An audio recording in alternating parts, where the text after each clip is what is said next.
Okay, the City of Lawrence Police Merit Commission will be called to order at 6:18 PM. Bob, if you would please lead us in the Pledge of Allegiance. I pledge allegiance to the flag of the United States of America, to the republic for which it stands, one nation, under God, indivisible, with liberty and justice for all. Thank you. She's off mute. He's off face. As a test, Karen, can you hear us, ma'am? Are we there yet? Okay, thank you, ma'am.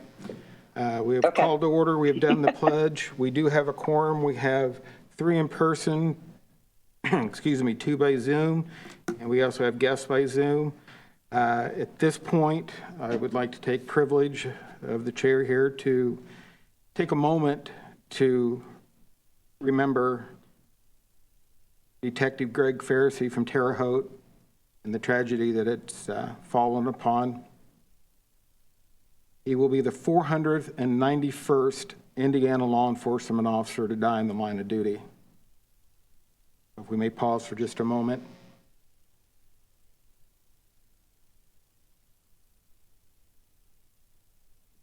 Thank you for your service, sir.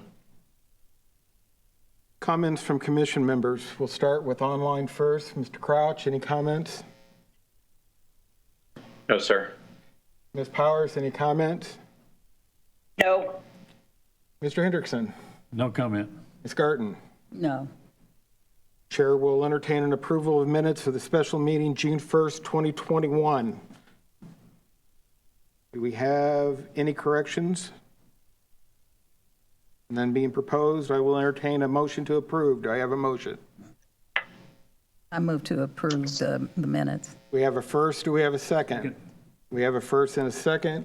Roll call, pardon me. Roll call vote. Mr. Crouch? Aye. Ms. Powers? Aye. Mr. Hendrickson? Aye. Ms. Garten? Aye. Myself, aye. Minutes are so approved. Unfinished business, we have none before us. At this point, we will go to new business where we will be entertaining some approvals from Captain Snyder and Chief Hoffman, reference the approval of the selection criteria for hiring and the approval of the 2021 hiring eligibility list. We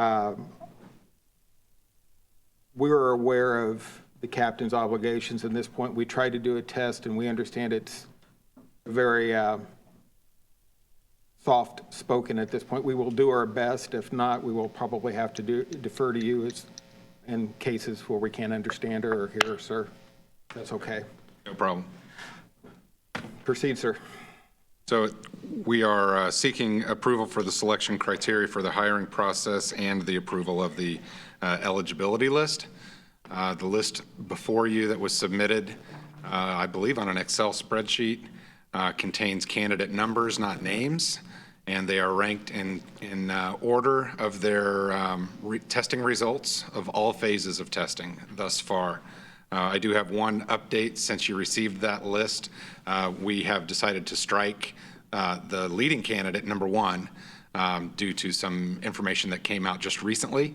So I'm asking you actually to certify the list starting with number 2 on your list.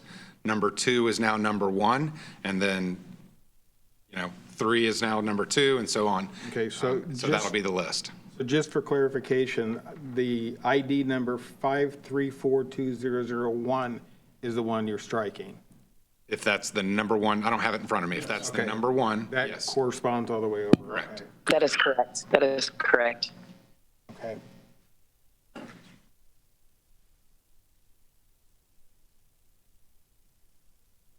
If you guys could approve the selection criteria first, because once you do that, then that establishes the eligibility list, rank, and numbers. Okay.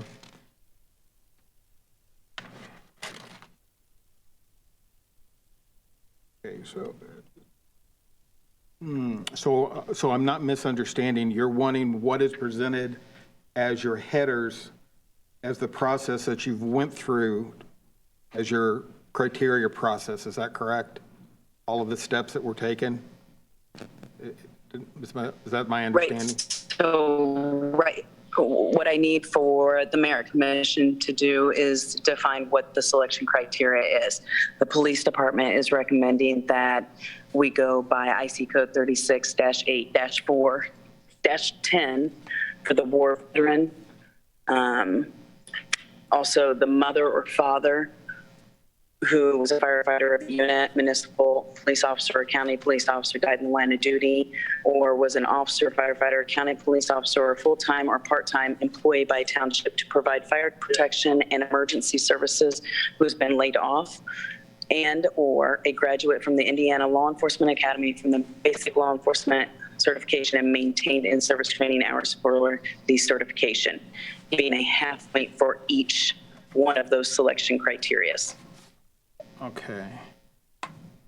Just so I am clear, do all the commission members have that section in writing to be clarified on what you're speaking?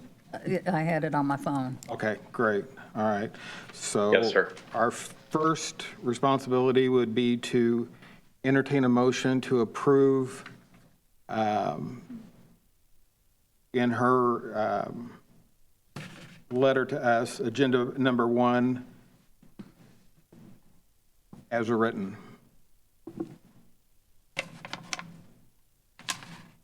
Any discussion? No discussion. Chair's open for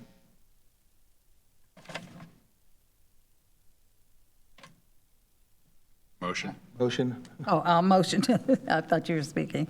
All Okay. right, no. I'll motion to approve. Okay, we have a first. Do I have a second on the motion? Second.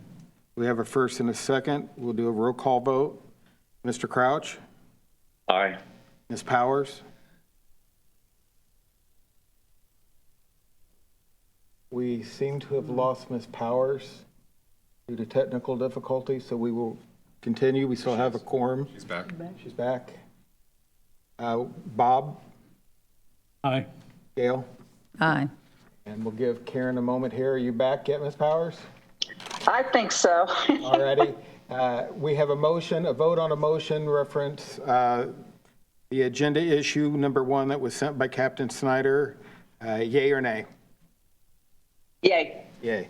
And I also yay, so the motion passes for the approval of the selection criteria. Now we move to the approval of the 2021 hiring process eligibility list.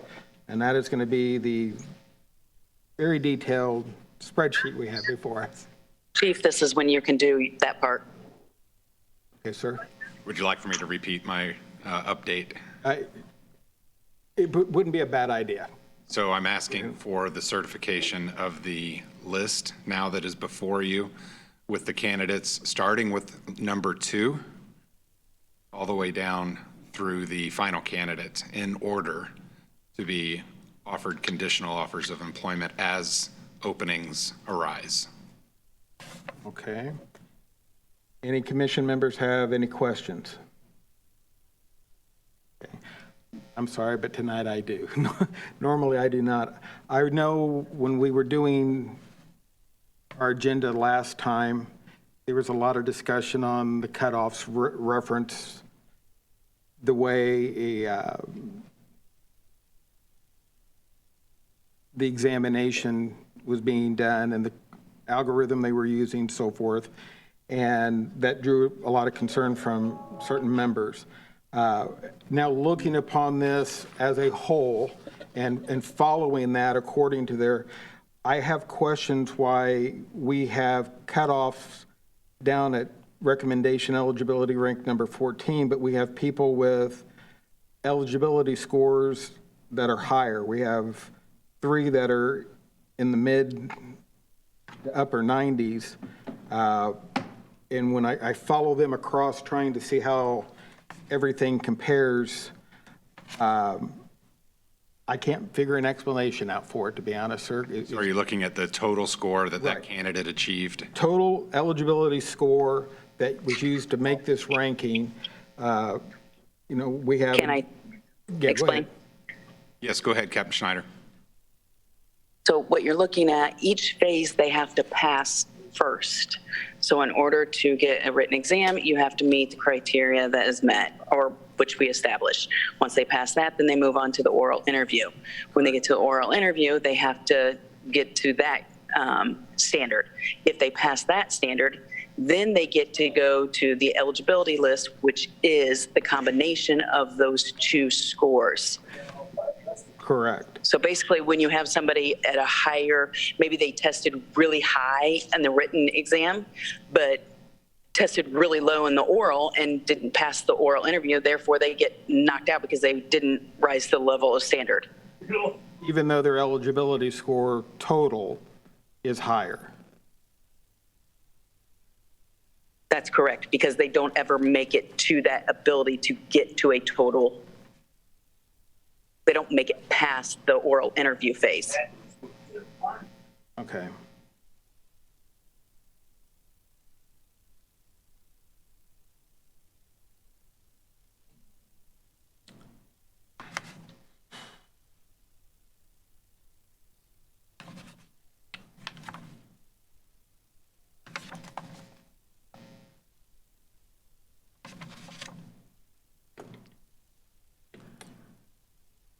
I'm sorry, I'm still processing some of the, I've studied this greatly before tonight, and there's just some of it that I'm not quite sure about. That I understand your process. I'm trying to look here how somebody that can keep a combined score and actually rank number 2 all the way up and actually have the second highest eligibility score, but still not be eligible. I guess that's the confusing part that I'm. What were the two scores on the component scores? On the The one you have concerns about?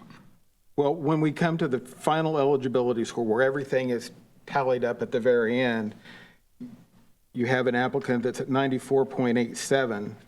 What were the two scores that made that 94.7 number? Were they both above, were they both passing in each category? Chief, these people also didn't make it past the background. You got to consider that. It's not like they just got thrown out. So they didn't make it past the background either. So these are two different things that we're talking about. Yeah, so last week. So it's, if we're just talking about the scores. Yeah, exactly. I'm sorry, I did not make that clear. Oh, no. There was a background investigation Okay. component that was either pass, fail. And Okay. many that met the minimum requirements on the other components of testing, but say, for example, had recent arrest or a recent something that we found unacceptable in their recent history. They may have completed every phase, every step along the way, but then when the detectives did the background investigation, they find things about our candidates that we consider to be concerning. Sometimes it's deep financial issues and irresponsibility in that realm, or it's when detectives talk to neighbors, we learn about things about our candidates that make these candidates unacceptable to us. And so last week was that meeting of the entire command staff where we looked at every applicant, regardless of score, or every applicant that made passing scores, regardless of where they were on the list. If they were eligible to proceed, then we looked at their background packet, essentially. Okay. Much easier to understand. Okay, yeah, I'm Differentiation. sorry, I was so focused on numbers that. Oh, no, because I kept, like I There's said, the non-numerical I kept looking evaluation. at the headers here going, this isn't making any sense, you Yeah. know? There were other things, like when we looked at the physical agility, I mean, correct me if I'm wrong, I think there's like 41 pages of this where it goes through what they did fail. Yes. And it shows failed push-ups or failed run or Right. just dropped out. And that's why I wasn't able to find anything like that to go, why is this person, why are these 3 people in the 90s below the cutoff? But your explanation, and that is Yeah. information that is relevant only to the investigators at the time, Sure. that Yep. we do not Yeah, feel. the background investigations are pass-fail. Right, okay. So, Sir, we have a question? so building it into an algorithm, because that's what they've done in the numbers, that is only a part of it to give a score. That's correct. Then you come into the backgrounds, which do not get a They numeric. do not get a numerical score. Okay, that's fine. That makes sense then, to me. Yeah. And that's why we staff that. So it's not just me or a deputy chief, it's the entire command staff, Okay. representing all divisions of the agency. That makes more sense. I'm taking the algorithm and I'm going, that doesn't make any sense. Sure. Yeah. All of a sudden, we're striking somebody high on the list, and the algorithm says, no. Correct. Yeah, okay, that's fine. Thanks, Chief. Yes. Okay. At a later date, I mean, now is not the appropriate time due to circumstances, but at a later date, we may want to try adding some wording in, because as of right now, with the new policy that we just put in over the last few months, basically we're following these algorithms and the new process, and except for what's being presented tonight, there really wasn't anything going, like Mr. Hendrickson was saying, we're basing everything on these algorithms, and now all of a sudden, then there's this one section that we're going to do that's pass-fail, which is perfectly legitimate and perfectly fine. I'm not saying Yes. not to neither, but I think we need, for the properness of the situation, to be sure that's in that section of our hiring criteria, that just as we talked about the percentage on the last meeting before, we talked about the percentages and how they were going to be added, just for safety's sake, to say, hey, an amendment to, I can't even tell you which section it is off the top of my head right now, but we may want to add just an amendment to that section stating that once they are to this phase and the background is purely a pass-fail based off of That's right. personal, financial. And if moving forward, you would like a brief summary of the fails, the things that were concerning. If that is allowed, Staff score. Yes, yeah, we could do that. if that is allowed, I think that would make everybody That much more becomes comfortable. a part of the public record then, and we can't release that information publicly. Because there are things that we discover in the background phase that cannot be released publicly. Okay, that's fine. So, We don't have to go, what I'm saying is we don't have to go that detailed. As long as because right now, what we approved months ago was saying we're going to work off of this new algorithm that this new group, basically it's the same group, they just changed their name, but they're using a new algorithm to formulate the written test. We have details on how the physical examination goes, physical agility goes. We're very number sequence, which is fine. And then all of a sudden, we come to the very end, and far more subjective. yeah, it's very subjective. And that's fine, and it's supposed to be that way. But we just need to be sure we've got that in that section of our bylaws, or because otherwise, I can see, well, if you're working purely off of numbers, here's what the numbers say. Yeah, I just see a little bit of a hole that it wouldn't take 5 minutes worth of us making it right, but we don't have any problems in the Correct. future if we're ever challenged Right. for hiring. If we tried to do it the opposite, the other way around, send everybody who applies to a background investigation and do that pass-fail, and then send them to a written and an oral interview, these background investigations are very time-consuming. Very and costly. Very. So I think we've got the best Oh, yeah, no, schedule in place. oh, absolutely, no We argument. strive, as you know, as you just pointed out, we strive for fairness in every step of the way and transparency, because those numbers are very specific, and a 1 percentage point could separate 2 or 3 people in the, in the list. And the subjectivity of the background investigation analysis. But I can assure you, anybody who failed the background clearly failed the background, and you do not want them wearing a Lawrence Police Department uniform. And I have full faith in you and the captain that is proper. It was just, until that was explained to me, I was like. Yeah, that's my fault. I should And have. as I stressed the last meeting quite a bit, I was in support of the algorithm, and I was 100% behind that numbers don't lie. And then I was looking at this going, okay, numbers aren't adding up right here, so that's why I had to ask the questions. All right, so as far as I'm concerned, my question has been answered. If there's any other discussion, none being, then the chair will entertain a motion to accept agenda number 2, proposal number 2, which is approval of the 2021 hiring process eligibility list, deleting the subject listed in eligibility rank number 1 and offering conditional employment to eligibility rank numbers 2 through 14. Is that correct, sir? Yes, sir. Okay.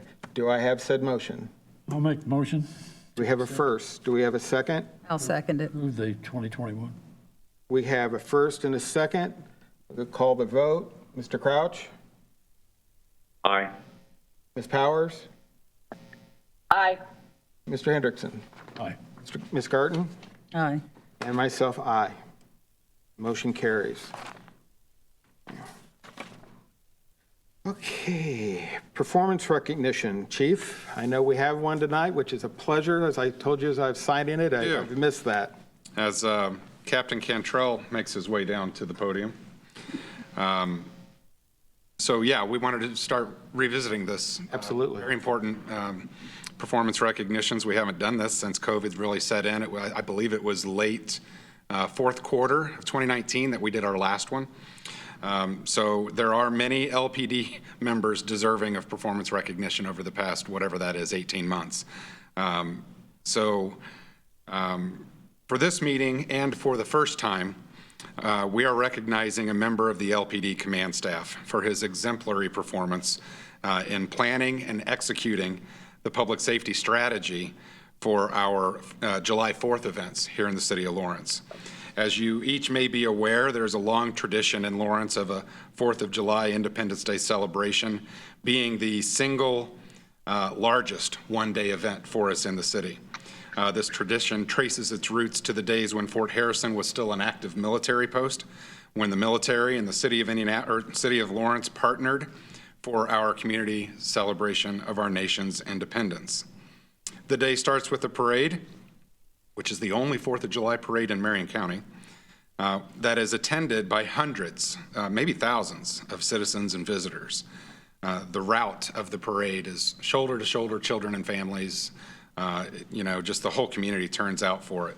We have a fundraiser, fish fry, that supports local service clubs, a car show, live music entertainment. We had 5 bands this year throughout the day in Community Park, a carnival that goes for days in advance, then the 4th of July, and then the day after. And then the actual 4th concludes with the fireworks show that we're known for. And it is the big day for the city of Lawrence. As you can imagine, planning and managing the public safety logistics for this day and into the evening events is no small task, especially in this day and age that we live currently. If you've watched the news, you know how big public events that draw thousands of people can oftentimes be targets for bad actors. But it really is a team effort.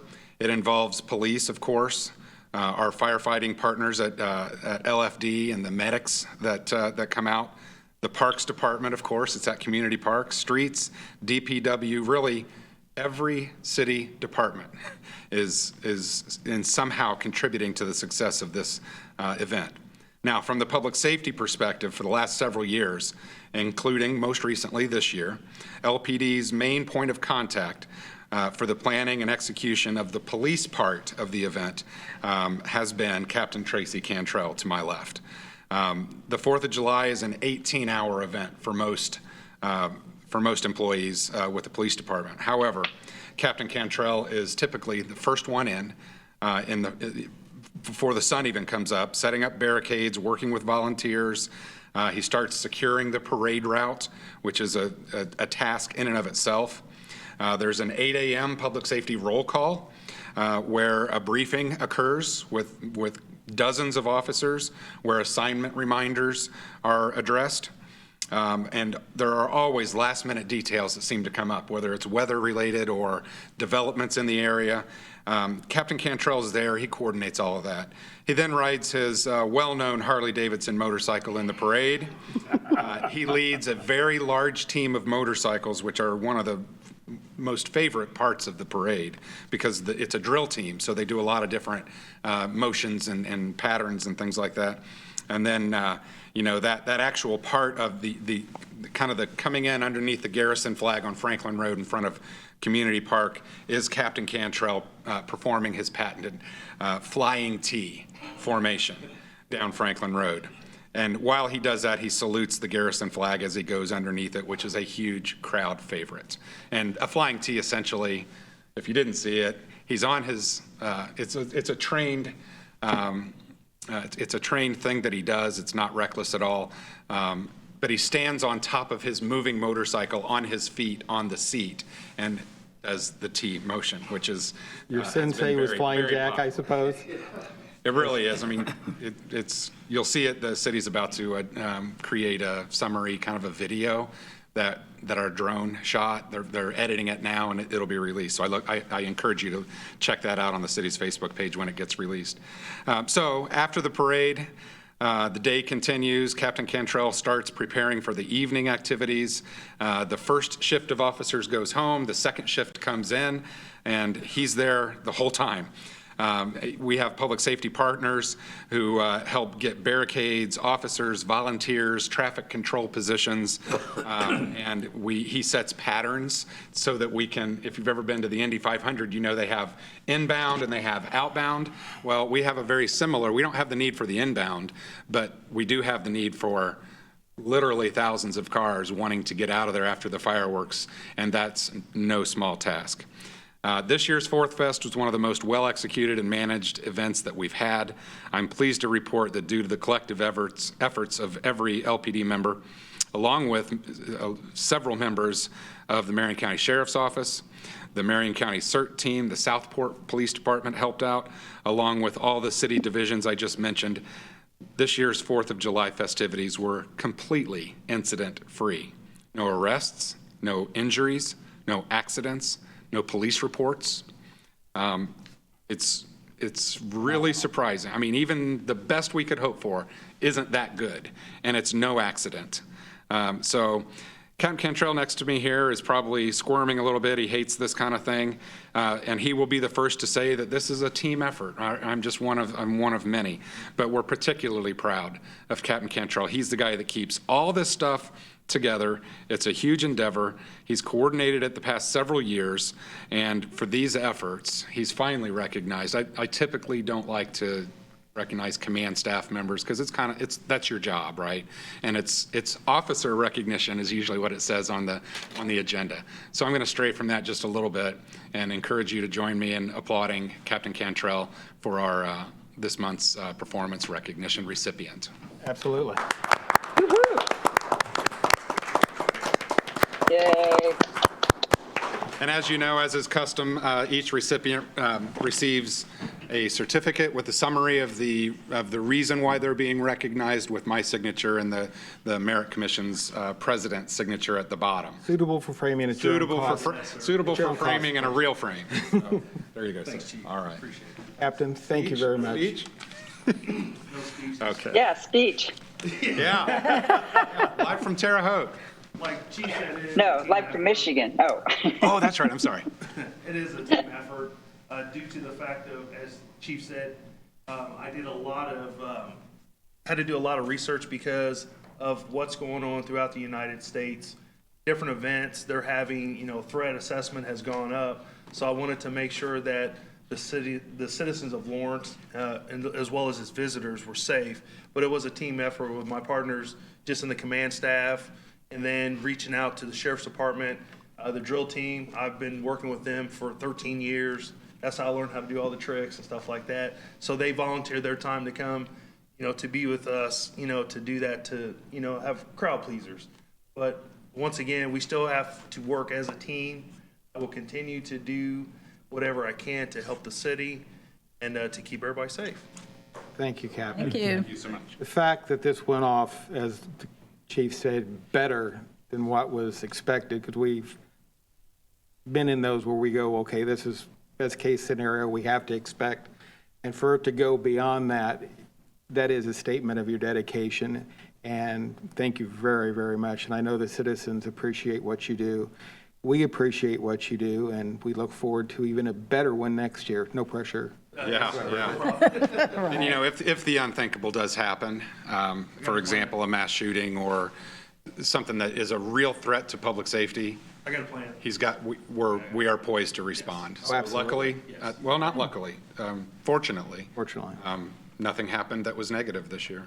Absolutely. And there is a huge planning committee, starts with the mayor and, a dozen to 18 members of a planning committee that starts working, back in March, Yes, I think was our first meeting, maybe even February. So there's a lot of planning, but thank you for recognizing and supporting. Absolutely. Thank you for your service. Thank you, Chief. Thank you, Captain. Any other comments, Chief? I have none, sir. Thank you. Okay. We have 2 citizens in the room. Any comments or addressments? Okay. Prior to adjournment, first off, Chief and Captain Snyder, thank you for the indulgence of the explanation. Normally I'm right on top of these things for you guys, but this one definitely had me scratching my head for a moment, but I thank you for the indulgence of the questioning. We have our next regularly scheduled meeting on August 9th, 2021. So that is our posted meeting. Captain Snyder has also requested a special meeting, which I referenced last month, and it has been posted for September. I'm going to do it again, Kathy. August. August 30th, 2021 at 6 p.m. 8/30/21 at 6 p.m. Conference. The regularly scheduled meeting, obviously, if we have no agenda, there's not a purpose, we will suspend. If something from you, Chief, or Assistant Chief comes up, please give us plenty of heads up so we can add it to the special, so we can be in qualification for it. As long as we've got what we need, just a day's notice, Kathy, at minimal, to add to a special meeting agenda. If you have 48 hours. 48 hours, I stand corrected. So if something pops up, please get it to us. We'll get it added to the special meeting so we can get the business of the department conducted in an efficient manner so we can keep you guys moving forward. With that, we shall show adjourned at 6:51.